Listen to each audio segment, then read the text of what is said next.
संक्षिप्त योग विशिष्ट वैराग्य प्रकरण सर्ग 20वां। बाल्यावस्था के दोष, युवावस्था के दोष, स्त्री शेर की रमणीयता का निराकरण। श्री रामचंद्र जी कहते हैं, मुनीश्वर, असमर्था, आपत्तियाँ, तृष्णा, मूकता अर्थात बोल न सकना, मूढ़, बुद्धिता अर्थात बुद्धि के द्वारा कुछ जान न पाना, खिलौने आदि की अभिलाषा, चंचलता और दीनता आदि सारे दोष बाल्यावस्था में ही प्रकट होते हैं। बाल्यावस्था में पशु पक्षियों की सी चेष्टाएं होती हैं। बालक सभी लोगों के द्वारा तिरस्कृत होता है। बालकों की चपल चेष्टा मृत्यु से भी बढ़कर दुख देने वाली होती है। बाल्यावस्था में अज्ञानवश जल, अग्नि और वायु से निरंतर उत्पन्न होने वाले भय के कारण पग पग पर जो दुख प्राप्त होता है, वह आपत्ति काल में भी किसको होता होगा। बालक भांति भांति की लीलाओं, दुर्विलासों, दुष्चेष्टाओं तथा दूषित अभिप्राय में हठात प्रवृत्त होकर के बड़े भारी मोह में पड़ जाता है। बाल्यावस्था में बालक जिस किसी के भी कहने से निष्फल कार्य में प्रवृत्त हो जाते हैं, अनेक प्रकार की दुष्चेष्टाएं करते हैं तथा किसी प्रकार भी प्रतिष्ठा की प्राप्ति उनके लिए दुर्लभ है। इस तरह मनुष्य का शैशव काल केवल गुरुजनों का शासन स्वीकार करने के लिए ही है, सुख और शांति प्रदान करने के लिए नहीं। जैसे उल्लू दिन में अंधकार से भरे हुए दूषित गड्ढों में छिपे रहते हैं, उसी प्रकार जो जो दोष, जितने दुराचार तथा जो जो दुर्लंघ दुश्चिंताएं हैं, वे सब के सब बाल्यावस्था में ही जीव के हृदय में छिपके बैठ जाते हैं। ब्राह्मण, जो लोग बाल्यावस्था बड़ी रमणीय है ऐसी कल्पना करते हैं, उन सब की बुद्धि व्यर्थ है। उन हाचित मूढ़ बुद्धि लोगों को बारंबार धिक्कार है, जहाँ झूले के समान चंचल मन विविध विषयों के आकार को प्राप्त होता है तथा जो तीनों लोकों में अमंगल रूप है, वह बाल्यावस्था कैसी संतोषदायक हो सकती है। मुनि, सभी प्राणियों का मन अन्य सब अवस्थाओं की अपेक्षा और बाल्यावस्था में ही 10 गुना चंचल हो उठता है। मन स्वभाव से ही चंचल और बाल्यावस्था संपूर्ण चंचल पदार्थों में सबसे बढ़कर है। जहाँ उन दोनों का संयोग हो, वहाँ अंतःकरण में चपलता जनित अनर्थ से बचने वाला कौन है। बचपन और मन, ये दोनों सभी वृत्तियां व्यवहारों में सदा दो सहोदर भाइयों के समान दृष्टिगोचर होते हैं। इन दोनों की ही स्थिति ईशान भंगुर है। बालक कुत्ते के समान थोड़ा सा ही खाना देने या पुचकारने के में वश में हो जाता है और थोड़ा सा ही घुड़कने या छड़ी आदि दिखाने से बिगड़ जाता या डर जाता है। वह सदा अपवित्र स्थान में ही रमता या खेलता है। बाल्य अवस्था में प्राणी केवल दूसरों से डरता और खाता पीता रहता है। वह सदा दीन रहता है, देखी और बिना देखी सभी वस्तुओं की इच्छा करता है। उसकी बुद्धि और शरीर दोनों चंचल होते हैं। ऐसी बाल्यावस्था को मनुष्य केवल दुख भोगने के लिए ही धारण करता है। निर्बल बालक अपने मानसिक संकल्प से जिन पदार्थों को पाने की इच्छा करता है, उन्हें ना पाकर उनकी बुद्धि सदा संतप्त होती रहती है और उसे इतना दुख होता है मानो किसी ने उसके हृदय में घाव कर दिया है। जब तक बाल्यावस्था रहती है, तब तक असत्य पदार्थों में ही सत्यता की बुद्धि बनी रहती है। हृदय में नाना प्रकार के मनोरथ उदित होते रहते हैं तथा अंतःकरण बड़ा कोमल होता है। अतः बाल्यकाल अत्यंत दीर्घ दुख प्रदान करने के लिए ही होता है, सुख देने के लिए नहीं। परम बुद्धिमान मुनीश्वर, जिनके अंतःकरण में सर्दी गर्मी का अनुभव तो होता है, परंतु उनका निवारण करने में समर्थ नहीं होता, उस बालक और वृक्ष में क्या अंतर है। बाल्यकाल में गुरु से, माता पिता से, अन्य लोगों से तथा अपनी अपेक्षा बड़े बालकों से भी भय प्राप्त होता है। अतः बाल्यावस्था भय का मंदिर ही है। महामुनि, बाल्यावस्था में समस्त दोष दिशाओं द्वारा अंतःकरण दूषित होता है और बाल्यकाल अविवेक नामधारी विलासी का विलास भवन है। इसलिए इस जगत में ये बाल्यावस्था किसी के लिए भी पूर्ण संतोषदायक नहीं है। युवावस्था के दोष श्री रामचंद्र जी कहते हैं, महिषी, बचपन के बाद मनुष्य बाल्यावस्था के अनर्थों का त्याग कर भोग भोगने के उत्साह, भ्रांति अथवा काम रूप पिशाच से दूषित चित्त होकर नरक में गिरने के लिए ही यौवन आरूढ़ होता है। यौवन अवस्था में मूर्ख मनुष्य अनंत विलास चेष्टा वाले अपने चंचल चित्त की राग द्वेष आदि वृत्तियों का अनुभव करता हुआ एक दुख से दूसरे दुख को प्राप्त होता है। अपने चित्त रूपी बिल में स्थित हो नाना प्रकार की भ्रांति पैदा करने वाला काम रूपी पिशाच अपने वश में हुए पुरुष का बलपूर्वक तिरस्कार करता है। मुनि, युवावस्था में स्त्री, द्यूत और कलह आदि दुर्व्यसनों को उत्पन्न करने वाले वे राग, लोभ आदि प्रसिद्ध एवं दुष्ट दोष वैसे काम, चिंता आदि के वशीभूत अंतःकरण वाले पुरुष को जो काम आदि में तन्मय हो रहा है, यौवन के ही सहारे नष्ट कर डालते हैं। जो महान नरक का बीज है और सदा भ्रांति पैदा करने वाला है, उसे यौवन के द्वारा जिसका नाश नहीं हुआ, वे मनुष्य दूसरे किसी से नष्ट नहीं हो सकते। श्रृंगार आदि नाना प्रकार के रसों से पूर्ण और अनेक प्रकार के आश्चर्यजनक वृत्तांतों से युक्त भीषण यौवन रूपा भूमि को जिसने पार कर लिया, वही पुरुष धीर कहलाता है। जो क्षण भर के लिए प्रकाशमान चंचल मेघों की गंभीर गर्जना, अभिमान पूर्ण वचन से व्याप्त और बिजली की तरह चमक करके लुप्त हो जाने वाला है, वे मंगल में यौवन मुझे अच्छा नहीं लगता।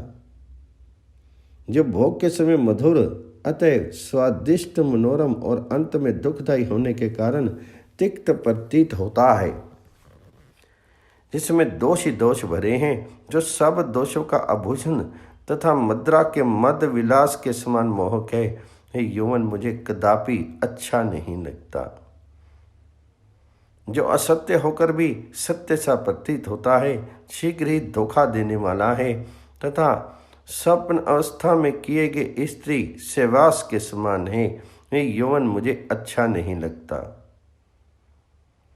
ये क्षण भर के लिए सुंदर प्रतीत होने वाली संपूर्ण वस्तुओं में अग्रगण्य है, सारी आयु बीत जाने पर दिखाई देने वाले गंधर्व नगर के समान है।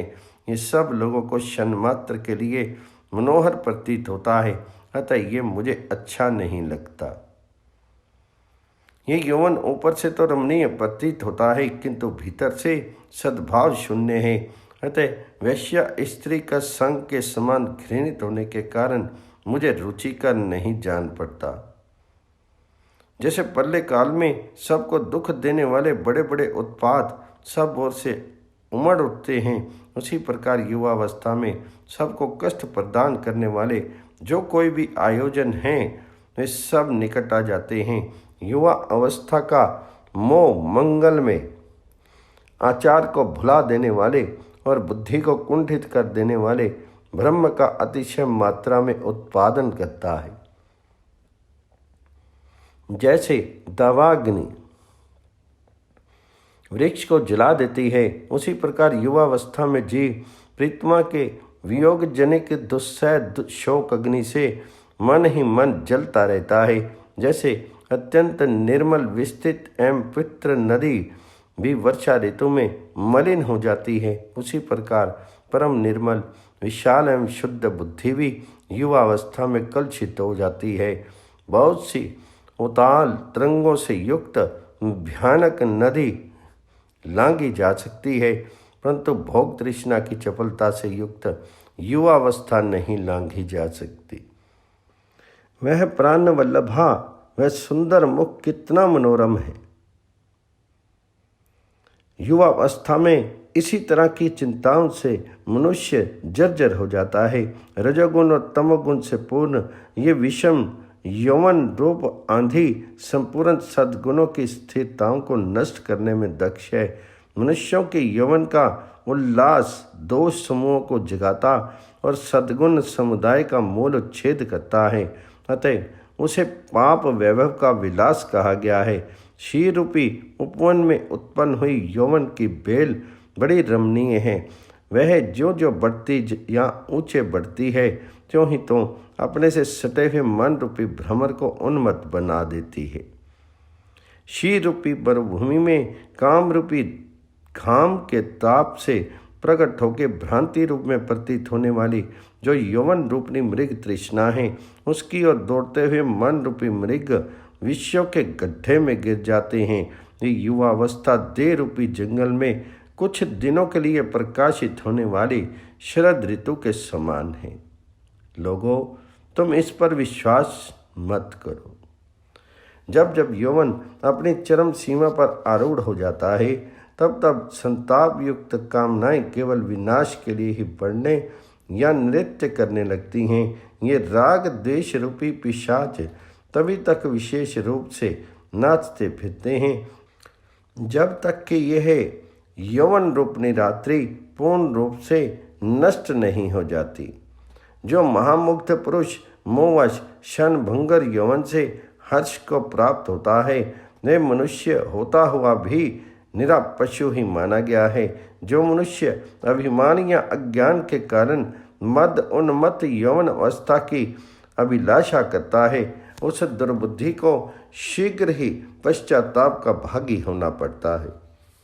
साधो, इस भूतल पर वे ही पुरुष पूजनीय और महात्मा हैं जो यौवन रूपी संकट से सुखपूर्वक पार हो गए हैं।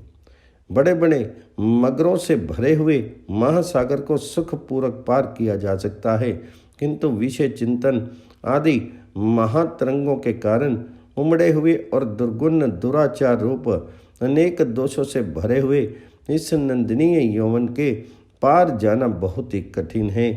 ब्राह्मण विनय से अलंकृत श्रेष्ठ पुरुषों को आश्रय देने वाला, करुणा से प्रकाशित तथा शम दम क्षमा दया शांति संतोष सरलता आदि विविध गुणों से युक्त उत्तम यौवन इस संसार में उसी तरह दुर्लभ है जैसे आकाश में वन।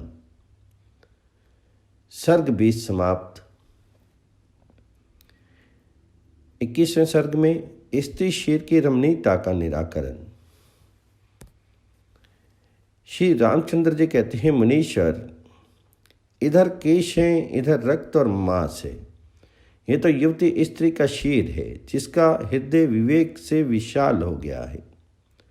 उस ज्ञानी पुरुष को इस निंदित नारी शीर से क्या काम?